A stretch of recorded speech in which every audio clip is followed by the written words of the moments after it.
I want to introduce you all to one of the youngest of my favorite living artists currently, and this guy is awesome. Benjamin Sack. Absolutely unbelievable, and I think that he is not getting the credit that he deserves for his detail alone, but also for his content. I have a feeling he's tapping into something that is very special and very unique and really incredible and pertains to a lot of the stuff that I talk about on this channel and that we're all thinking about, ancient civilizations and the lost magic of them. So this guy deals in pens, incredibly small pens. I think 0.003 or 0.005 pens, so really small millimeter needle-like pens. And he does amazing stuff. I've never seen him do color, but he doesn't need to. His detail is impeccable. And as you read his stories, he's been drawing since he was very young, and he's just gotten better and better. And look at this. I don't know anybody who can draw cities of this caliber, but also he adds a fictional element to them, like he adds people and different shapes in them. However, I think he's subconsciously tapping into something absolutely phenomenal about the distant past, the extreme distant past that we know nothing about, that is buried under our feet in shambles, in rubble, and has been lost to history, to wars, to winners, to losers, all this stuff, explosions, God knows what tech has come. But I think this guy's visions, Ben's visions, are of a world that was architected. It was created by artists and architects, and everything was utilized.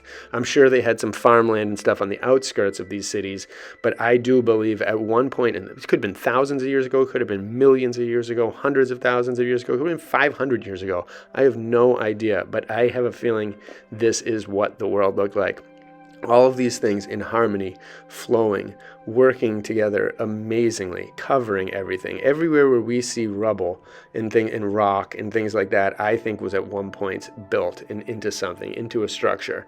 I think architects were the original designers of this place, and at least this particular part of the whole realm. I think beyond our realm, everything, I think there's the answers lie. And I think this guy is showing us a glimpse of what it once was, what it could be, and what it still might be out there somewhere.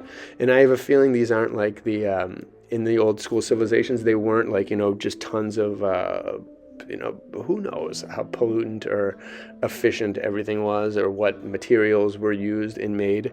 But I've never seen anyone either way give a vision like this. Like that is Babel in the background, the Tower of Babel, with just an incredible amount of stuff. And this is what would need to happen. If civilizations were all over this realm, all over beyond the realm, at one point humanity and whatever, got giants, whatever type of species are out there, would evolve to the point of crafting everything, crafting as much as they can to fulfill the needs. And, this definitely shoots the overpopulation nonsense from our present time in the butt. It just eliminates that.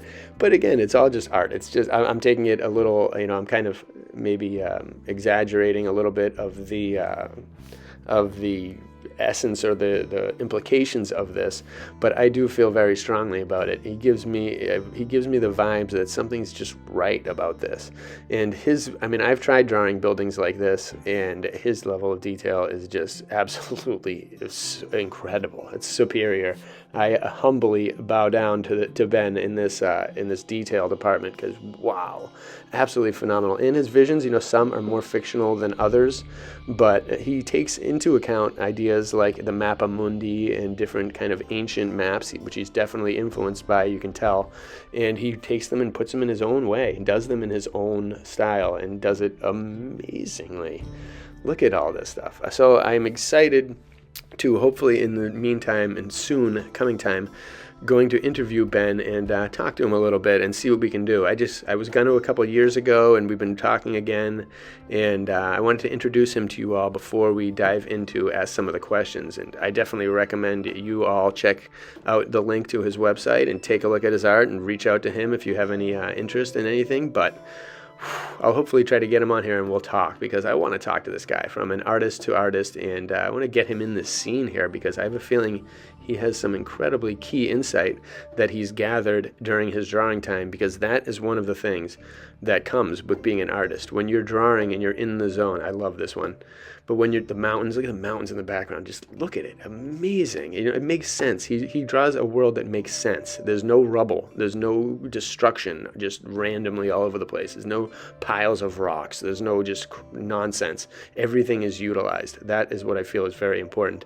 But again, I'd like to know, what makes this guy tick? What makes him think all this stuff? Because when you're drawing in the process, this happens to me all the time. When I'm in the zone, my heartbeat slows down, everything slows down, and my mind is just free and can tap into the noosphere, can tap into things, and it welcomes it. Ideas just flow. Ideas just come to me during the drawing time that don't come at any other time. They come because I'm open to them, I'm receptive to them, and this guy is clearly getting in the zone. He's not just like spending like 10 minutes here, an hour there, or 2 hours there. He's diving into it like me, spending 8 hours at a time, 10 hours, probably more at a time, and he's doing it with full-blown focus and no mess-ups. There's not one mess-up. There's not one ink blot. This guy is perfect, and this artwork is incredible.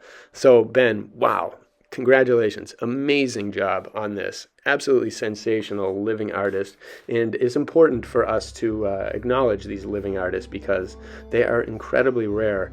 And nowadays, when you're doing art like this, the algorithms aren't going to work in your favor because it just doesn't. I think he's in a couple galleries around the world, and he should be in even more.